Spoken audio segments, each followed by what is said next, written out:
Milking machine इनके पास भी है। देखो इनके पास भी है, मतलब जब छोटा फॉर्म छोटा सेटअप तब भी इन्होंने मिल्किंग मशीन रखी है। उनको अंदर आने के लिए। साफ है ना? हाँ बिल्कुल बिल्कुल। इनके पास है, साफ रखा है। बहुत अच्छा। इसका लिया है। This is scarf वो shirt. मैट हो गया। या ठीक है। मैं यहाँ अच्छा, इनके ऊपर नहीं। इनके पास पैसे किसी लाए थे? कुछ पता है आइडिया आपको? पहले 6 गज। 6 आपके पास शौक है? वो एक माई। अच्छा ठीक है। नहीं मैंने सोचा होता है ना पहले एक हो फिर उसमें नहीं डायरेक्टली 6 है। हमने एस्टैब्लिश अच्छा किया आपने नया किया है। आपने फिर ये इसी साल। आपने परचेज इसी साल। हमने 6 का यूनिट था तो 6 ही लाए, उसमें से एक की डेथ हो गई। फिर जब लाई आपने पहले इसको इनको कुछ सर्टिफिकेट होता है ना कि ये डिजीज फ्री है, ये डिजीज फ्री है, ये है कि नहीं, वो देखा ही वैक्सीनेटेड है वगैरह सब कुछ थोड़ी सी चौड़ी सी है। मगर फिर बाद में देखा गया कि हॉलिस्टन जो है उसकी प्रोडक्शन बहुत ज़्यादा है, दूध बड़ा जी देती है। जर्सी जो है दूध देती है मगर उसका क्या होता है फैट ज़्यादा होता है, दूध में फैट ज़्यादा होता है, लेकिन दूध के साथ फीड भी इनका ज़्यादा बढ़ जाता है। वो भी एक मसला है। वो एचएफ भी हो जर्सी हो दोनों की फीडिंग बहुत होती है। जो हमारी देसी गाय जो होती है ना उसकी फीडिंग कम रहती है मगर प्रोडक्शन भी बहुत कम रहती है, बहुत ही कम है। ठीक। तो वो चीज़ें इसीलिए मैं कह रही थी ना कि फॉर्डर का बड़ा मसला है, क्योंकि जो हमारी ये जो गाय आजकल है क्रॉस एचएफ जर्सी प्योर नहीं होती है कोई, तो ये बड़ा फीड लेती है, तो वो एक चैलेंज। लेकिन आउटपुट भी कंपनसेट हो जाता है कि आउटपुट ज्यादा है, काफी आउटपुट। हाँ प्रोडक्शन बहुत ज़्यादा रहता है एचएफ का। आपने अभी देखा कि वो गाय कितना दे रही थी पर गाँव एचएफ वहाँ पर, यहाँ पर At least कितना 19 उसमें। अभी कितना है प्रोडक्शन पर काउ? 20-17 तक पर काउ मतलब वही Per cow, 17 per 18 day 19 is बहुत पर माशाल्लाह माशाल्लाह, मतलब दिस इज गुड। 17 बहुत है। तो इसी तरह आप मतलब यू कैन थिंक ऑफ 4 इनके पास है, 5 इनके पास है। अगर आप लोग भी इसको सेटअप को इंक्रीज करना चाहते हैं, एडिशंस करना चाहते हो तो this is a good thing. ठीक थैंक यू। एंटरप्रेन्योरशिप है तो it can be up to any level. बड़े लेवल पे जा सकते हैं, जो आपने विजिट किया यहाँ जमजम प्लांट हमने देखा, खैबर प्लांट देखा हमने, वह उस लेवल तक जा सकते हैं। और ये वाला जो डेयरी फार्म है यहाँ हाडूरा में, तो छोटे लेवल से स्टार्ट कर सकते हैं। जैसे इन्होंने रिसेंटली स्टार्ट किया है 2-3 महीने पहले, तो जस्ट 4 या 5 गाय या 6 गाय से यूनिट स्टार्ट कर सकते हैं। ठीक। तो अगर अब मैडम ने तो आपको इसका क्रक्स क्या है, इसके फ़ायदे क्या हैं, कैसे स्टार्ट क्या कर सकते हैं, वो मैडम ने आपको ऑलरेडी पहले बता दिया। और एक चीज़ इसमें हमें रहती है जिसको हम कहते हैं, एक टर्म रहती है हमारे इसमें वेटनरी साइंस में, जिसको हम कहते हैं बायोसिक्योरिटी। ठीक है ना। तो बायोसिक्योरिटी का ये होता है कि हमें बीमारी या कुछ की बीमारी कैसे बचानी, क्योंकि ये भी जानवर है हमारे पास, जिंदा है ये भी, तो जो इंसानों को बीमारी लग सकता है, हम भी बीमार होते हैं, ये भी बीमार हो सकते हैं। तो बीमारी का इलाज जो होता है, या बीमारी का इतना नहीं होता है कि कोई गाय बीमार हो गई तो हमने उसका इलाज किया, दवाई लाई या कुछ। हमें सबसे पहले हमारा जो काम रहता है वो रहता है कि हमारी सोच जो होनी चाहिए कि बीमारी को रोकना है कैसे। तो रोकने का मतलब है बीमारी किससे हो जाएगी, बीमारी हो जाती है हमेशा माइक्रोब से, चाहे बैक्टीरिया हो या वायरस। अब बैक्टीरिया या वायरस से बीमारी तब हो जाएगी जब वो बैक्टीरिया या वायरस पहले गाय के तक पहुंच जाए, फार्म के अंदर आएगी। तो हमारा सबसे पहला मोटिव जो है वो ये होना चाहिए कि हम इस बैक्टीरिया वायरस को रोकें ही कैसे, ताकि अंदर आए ही ना। तो जब नेचुरली ये गाय के पास नहीं पहुंचा तो इट मीन्स कि गाय को बीमारी नहीं होगी, तो हमारा डेयरी फार्म सेफ रहेगा।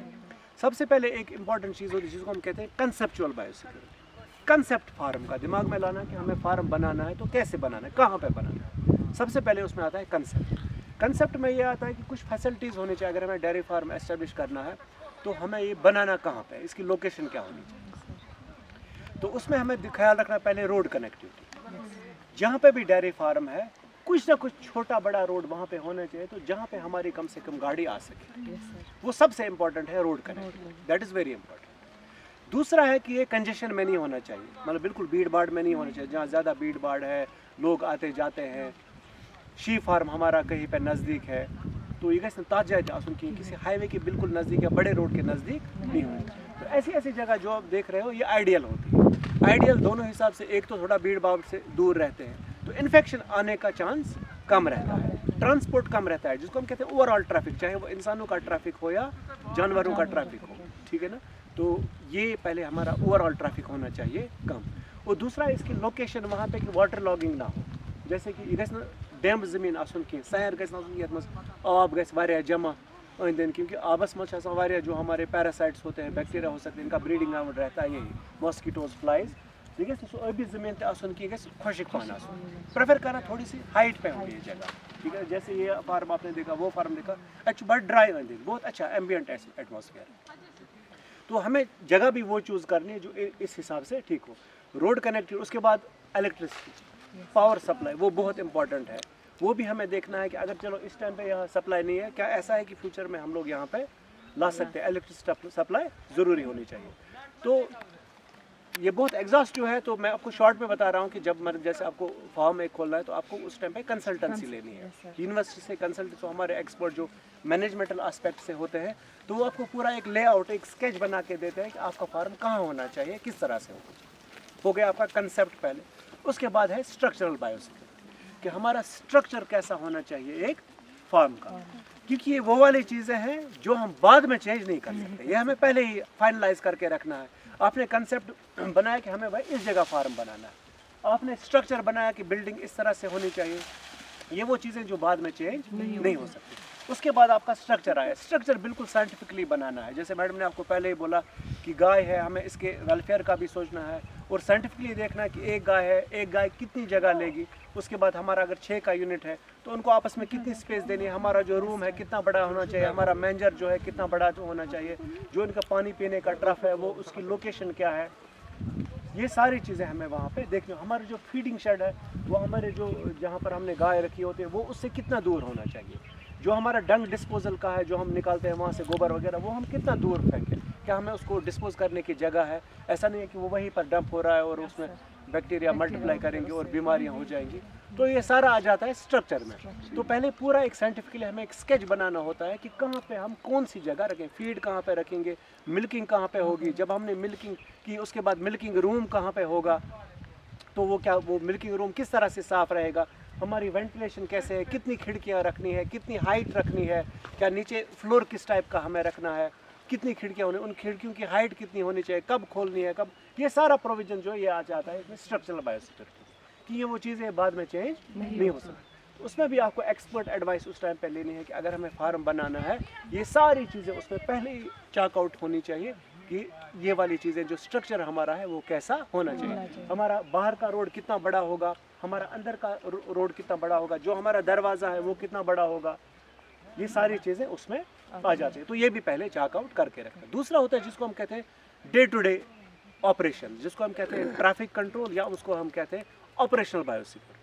तो जो हमारे डे टू डे ऑपरेशंस हैं डेयरी फार्म में, अब तो काम करना है, तो वो हम कैसे करेंगे, दे आर फ्लेक्सिबल, उसको हम कभी भी चेंज कर सकते हैं। पहले जो 2 थे उनको हम चेंज नहीं कर सकते। तो जो बाकी day to day routine operations होते हैं वो बहुत ज़्यादा इंपॉर्टेंट ऑपरेशंस है कि कितने लोगों को अलाउड अंदर आना है, जब लोग आएंगे क्या उनको गियर चेंज करना है, क्या उनको कुछ गाउन पहनना है, क्या उनको मास्क पहननी है, और एक जो हमने कुछ लोग रखे हैं जो गोबर निकालेंगे, क्या वो लोग मिल्किंग कर सकते हैं कि नहीं, जो लोग हमने कोई अपना रखा, जब बड़ा फार्म होगा तो फीडिंग के लिए हमने जो लोग रखे हैं तो क्या उनको भी अलाउड अंदर आना है कि नहीं।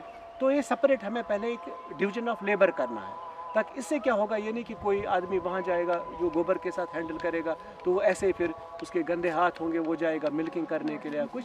तो ये पूरा सेटअप होना चाहिए, एक बायोसिक्योरिटी प्रोटोकॉल इसके लिए रहता है। तो पूरा हमें जो फार्म ऑपरेशंस होते हैं वो हमें पूरा डिवाइस करने हैं, लिख के रखने हैं पूरा, तो हम किस तरह से एक फार्म को करेंगे मैनेज, क्योंकि पूरा साइंटिफिक मेथड है, हैफाजर्ड कोई चीज़ नहीं, क्योंकि हम प्रॉफिट के साथ हमें है ना लास्ट में profit and welfare of the animals. गाय भी हमें भी प्रॉफिट ठीक मिले, लेकिन जो जानवर हैं वो भी बिल्कुल सेहतमंद है, उन पर कोई स्ट्रेस ना पड़े, उनका वेलफेयर भी हमें सोचना है। तो ये चीज़ें जो सारा, जैसे आप लोगों ने एक शॉर्ट ट्रेनिंग ली कुछ डेज़ की, तो ये आपको एक कंसेप्ट आ गया कि हमें क्या क्या करना चाहिए। कल को जब इंशाल्लाह आप इसमें एस्पायर करेंगे कि अब फार्म खोलना है, तो उस टाइम पे यूनिवर्सिटी भी आपके लिए तैयार है, हमारे KVKs होते हैं।